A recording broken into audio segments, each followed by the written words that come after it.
اهلا بيكم.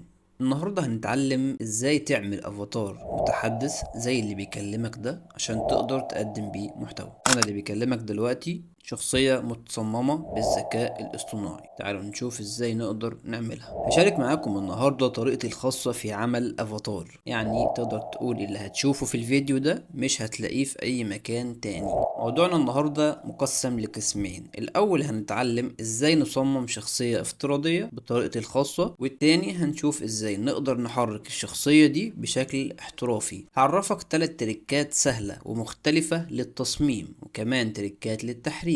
لو كنت بتفكر تبدأ على يوتيوب وعايز تصنع محتوى خاص بيك ومش حابب تظهر بوجهك، انا حاسس بيك يا صديقي، وهنحاول نحل المشكلة دي مع بعض. كل اللي فيها اننا هنستبدلك بشخصية من الذكاء الاصطناعي. ما تخافش يا صديقي، احنا هنستبدلك بشكل افتراضي. تابع معايا للنهاية لان موضوع النهاردة مليان معلومات ان شاء الله هتساعدك جدا، وكالعادة بوعدك انك هتستفاد من الحلقة دي، عشان كده يستحسن تشوف الفيديو للآخر. جاهز؟ يلا نبدأ. اربط حزام الأمان، الرحلة بتبدأ الآن. طب يا جماعة، هنفترض ان انا مثلا عندي صورة عجبتني، او عندي تصميم او افاتار شفته وعجبني وعايز اعمل زيه. ما عنديش امر او مش هديله اوامر. ابدأ بافتراض ان انا في صورة عجبتني وعايز اعمل واحدة زيها. هنفتح موقع شات جي بي تي، اختار الاول الصورة. هنا احنا عايزين ناخد عنها معلومات، وهبتدي اديله الامر ده. هقول له عايز احلل الصورة دي تحليل كامل بهدف استخراج صورة مشابهة تماما بالذكاء الاصطناعي. وهبتدي اسأله انت فهمت ايه عن الصورة، علشان ما يستخرجش ليا الصورة على طول. فالسؤال ده يعني ايه مراوغ كده، وهبعته. يبتدي هو يديني معلومات الصورة، كل حاجة هو شايفها عنها. هديله امر تاني بحيث ان انا اطلع بس الامر اللي اقدر استخرج بيه الصورة شبهها بالظبط من غير اي تعديلات. اخد الامر ده كده، اقول له الان اكتب الامر التفصيلي باللغة الانجليزية لاستخراج الصورة، ولكن لا تستخرج الصورة، عشان اكد عليه عشان ما يستخرجش الصورة. واعمل ارسال. هلاقيه عمل لي امر تفصيلي اقدر استخدم ده واستخرج صورة زيها من اي موقع. بس انا عايز اشوف هو متصورها ازاي. هقول له الان استخرج الصورة. هيطلع لي الصورة الجميلة دي بتصوره هو واللي هو شايفه عن الصورة. تمام كده، نقدر نجرب الأمر ده مع أي موقع، هنشوف هيطلع لنا إيه بعدين. خلينا في الصورة اللي قدامنا دي. فأنا ممكن أستعمل دي وخلاص تبقى الأفاتار بتاعي، أو ممكن فكده خلاص خلصنا يا جماعة شرح. يلا استنى بس، رايحين فين؟ لا، أنا هبتدي أغير في الوصف اللي أنا عايزه. أنا بس هقوله هنا عايز مثلا مواصفات الشخصية بتاعتي، هنفترض إن هو طبيب، فهقول له قم تغيير مظهر الشخصية بما يتناسب مع الطبيب. عايز بقى اغير حاجات معينة، مثلا عايز اغير لون شعره، عايز اشيل النضارة خالص من غير نضارات، عايز اغير لبسه. بس انا هكتفي بان انا اقول له ان هو يغير كل حاجة بمظهر الطبيب، اشوف هيعمل معايا ايه، واخليه يستخرج الصورة على طول من غير ما اقول له عايز اوامر. تمام كده، عمل لي افاتار طبيب. حلو كده. اقول له بقى خليه انثى، اجعله انثى شاب وايضا طبيب. تمام كده خلاص، عملت لي افاتار بنت طبيبة بما يتناسب او يعني شبه الافاتار اللي انا عملته فوق هنا. انا لسه ما جبتوش بالظبط، بس انا بوريكم انا ممكن اعمل ايه. مثلا عايز الصورة دي، مثلا عايز الشخص ده، افتح الصورة كده وهلاقي الامر هنا اهو. ده الامر اللي هو استخرج بيه الصورة. وهفتح موقع بيكلوين، هتسجل دخول بالايميل بتاعك من هنا. الموقع ده بيديك صور غير محدودة، اقدر ارفع صورة هنا بحيث ان انا استخدمها كمرجع في الامر بتاعي. انا ارفع الصورة اللي انا عايز الستايل بتاعها بالظبط، طبقه على الامر الافاتار الدولي. تمام كده، اختار دي واختار من هنا ستايل ريفرنس، اعمل كده واديله الامر التوليدي اللي هو الدولي للصورة الاساسية بتاعتي اللي انا لسه مستخرجها منه من شوية. واقول له جنريت كده. بعد ما احدد هنا الاول، هحدد الابعاد 16 ل 9، اختار مثلا 4 صور. تلاقيه حول لي الستايل بتاعها لستايل الطبيب. بس انا عشان عملت ستايل ريفرنس كبير شوية، تحس ان الموضوع ضرب مننا، دخل الصورتين في بعض. تعال نجرب كده، نخلي السترينث مثلا 75% او 50%، نشوف النتيجة. شايف الجمال لما انا خليتها 50%؟ ظبط لي الدنيا من غير اي مشاكل. تمام كده، فدي ميزة كويسة جدا في الموقع ده، نقدر نستغلها قبل ما يكون مدفوع. يعني انا اكيد مش هيسيبوها كده. المهم خلاص، دي اول طريقة معانا نظبط بيها الافاتار. طيب انا عندي امر انا مستخرج بيه الافاتار بتاعنا بنفس الستايل، فانا هاخد الامر ده عشان اظبطه على حاجه تناسبني انا. الموقع اللي انا استخرجت بيه الصوره بتاعتي هو موقع فريبك. نفتح موقع فريبك، ومن هنا نفتح الاي اي ايمج جنريتور. تمام كده، هنعمل ساين ان، نعمل تسجيل دخول بالايميل. بعد ما يفتح هنيجي على تولز، هنا نفتح ال AI image generator، هديه الامر بتاعي هنا. تمام. وهاجي هنا اهم حاجة اجي على المود هنا كده، وهنزل تحت شوية كده، هلاقي عندي كلاسيك. اختار كلاسيك من هنا، ومن هنا هختار برضو الليجاسي هاي كواليتي موديل. كلاسيك اللي تحت دي مش الفاست، اختار الكلاسيك ده. تمام كده، واختار 4 صور الابعاد بتاعت الصورة، وهعمل جنريت ونشوف النتيجة اللي هتطلع كده.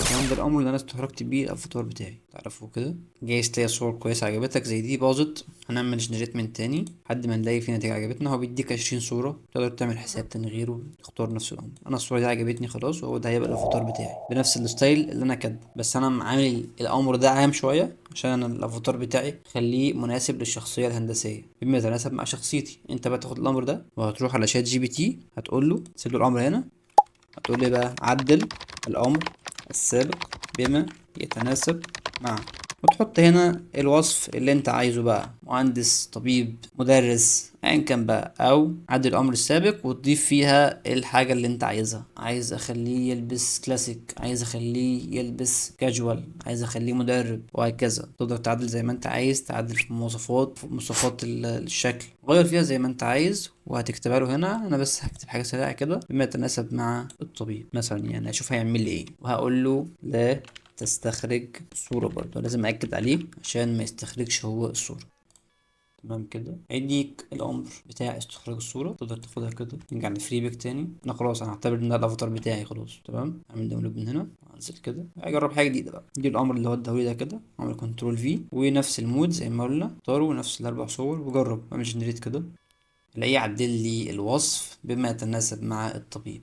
تمام كده. عايز بقى تغير الشاب، تقول له عايز اخليه عربي، عايز اخليه شاب اجنبي، عايز اخليه شاب صيني، شاب ياباني. فانت عدل في الوصف زي ما انت عايز مع شات جي بي تي، وهتقول له عدل لي عليه زي ما انت عايز. اجي هنا على المود، اختار فلوكس واختار الفاست ده، مفيش غير واحد.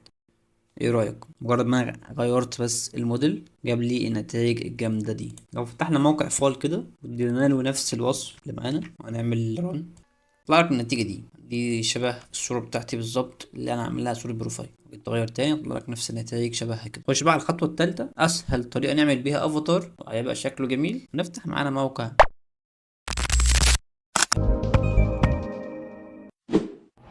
هيدرو. الموقع ده جميل جدا، هو ده البوست بتاع الحلقة النهاردة. بعد الفكرة الأساسية وهي استخراج الصورة، ده البوست التاني. يعني ايه فكرة بقى الموقع؟ تعالى ناخد جولة سريعة في الموقع كده ونشوف ممكن نقدر نستفاد منه ازاي. نعمل ساين ان، طبعا هتعمل باستخدام جوجل عادي مفيش أي مشكلة، أو بالإيميل زي ما أنت حابب. تمام كده. بالنسبة للموقع بيديك هنا 5 دقايق تستخدمهم يوميا مجانا، بيديك علامة مائية، بس دي لها حل ان شاء الله هنحله مع بعض في المونتاج كده في الاخر او في الاستخدام. فنيجي هنا نشوف الموقع عبارة عن ايه. طبعا نصغر كده شوية. عندك 3 حاجات رئيسية هنا في الموقع. عندك بتاعة الادخال دي حاجة تتكتب، تمام. وعندك هنا مكان الصور، ده المكان اللي بيطلع فيه النتيجة. تعال نشوف استخدام الافاتار بالنسبة لنا واحدة واحدة كده. نيجي هنا على الكاركتر هنا اللي يهمنا في الموقع، يعني تلاقي هنا عندك الابعاد بتاعة الصورة اللي انت هتستخدمها سواء كان للتليفون او لللابتوب. وعندك برضو البعد المربع، فانا اختار البعد ده. تمام كده. والمفروض ان انا برفع له الصورة اللي انا لسه عاملها من شوية مثلا، وليكن مثلا الصورة من دول، الصورة دي مثلا. حلو كده، فبلاقيه عمل لي كده. انا عايز اخلي الموقع يطلع لي صورة بدل ما اجيب له صورة من عندي انا. الطريقة التالتة ان انا هديله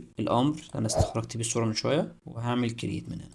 طلع لك صورة جميلة كده نفس الوصف اللي اديتهوله، وصف دقيق جدا. ما عجبتنيش الصورة، عامل كده اهو. بس عجبتك نزلها عشان بس ما تضيعش منك، ما عجبتكش شوف غيرها. الموقع بيديك عدد محاولات غير محدودة، يعني جرب براحتك لحد ما تلاقي النتيجة تعجبك. تمام كده. افترض ان انا هستخدم الصورة دي.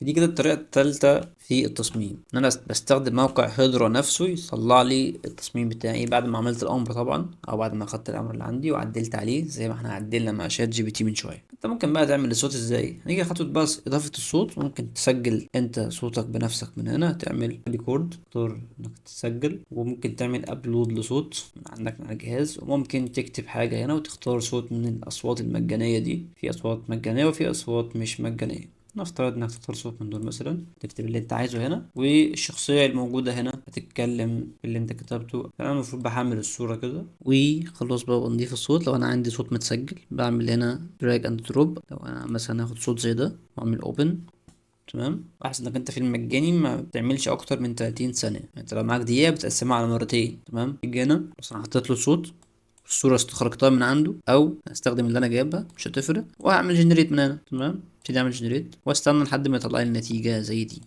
لو أول مرة تشوف القناة واستفدت من الفيديو، ما تنساش تعمل لايك وتشترك عشان تتابع كل جديد. انا عندي صورة بكادر واسع بقى، مش هعرف احركها بالطريقة زي دي كده، او الصورة مش مقربة قوي كده من الكاميرا، تطلع جودتها مش بنفس جودة التحريك اللي انتوا شايفينها دي. التركاية هنا ان انا هعمل ايه، ان هنا انت عندك الريشيو الزوم 250% عشان يقدر يحرك الشفايف بطريقة افضل. تمام كده، فانا هخليها مثلا مش عايز زوم خالص واشوف هو هيحركها ازاي. بس هو من نفسه بيحط الصورة في الوضع الانسب ليه هو عمل كده عشان كده يقدر يحرك الشفايف صح. لكن انت لو عندك صورة معينة وعايز تحركها زي الصورة بتاعتي اللي انا بستخدمها على طول، هاجي انا كده اختار واحد لواحد، ومن هنا اختار الصورة بتاعتي وهتكون صورة مقصوصة زي مين، زي الصورة دي. تمام كده، انا قصصها من الصورة بتاعتي الاساسية. قصناها ازاي؟ تعالوا اقول لكم قصتها ازاي. هنفتح موقع كانفا بعد ما نسجل دخول، هنختار شعار مثلا، وهنختار الصورة بتاعتنا اللي احنا عايزين نقصها، وليكن هي الصورة دي. كده كبرها، كبر تاني، كبر تالت لحد ما توصل للمسافة دي. هل اقطعها كده واستخدمها؟ لا، هتكبرها تاني، تقربها على قد ما تقدر بحيث ان الوش يكون واخد تلت الصورة كده معايا. تاني لسه في تاني مساحة، ده لو انت عايز جودة كويسة حاجة زي كده مثلا، بحيث ان الوش بتاع واخد حوالي نص الصورة كده. خلاص خليت الصورة بالشكل ده. اعمل بقى داونلود من هنا، ملف تنزيل، ونعمل تنزيل، هنيجي على الموقع تاني ونعمل من هنا نرفع بقى الصورة اللي احنا لسه منزلينها. فبالشكل ده لما تيجي تضيف الصوت هيطلع لك جودة كويسة جدا، نفس الجودة دي. طيب انا ما عندي صورة بالشكل ده، عندي صورة صغيرة وانا عايز اخليها على الكادر العريض، دي بقى هنحلها مع المونتاج. نعمل تراكنج سريع كده في المونتاج، برنامج كاب كوت. ما حبيتش الفيديو يطول اكتر من كده. ازاي نحرك الافاتار او ازاي نركبه ببرنامج المونتاج، ازاي نخلي الافاتار يحرك ايده ويتحرك. ممكن يكون في فيديو تاني لو حبيت عن الافاتار، يبقى في تفاصيل اكتر، طرق تصميم اكتر لنفس الافاتار مع مواقع تحويل ستايلات وغيرها. فلو حابين اعمل جزء تاني من الفيديو ده عرفوني، وان شاء الله يعني لو لقيت عليه طلب هعمله. لو اول مرة تشوف القناة واستفدت من الفيديو، متنساش تعمل لايك وتشترك عشان تتابع كل جديد. وشوف الفيديو ده.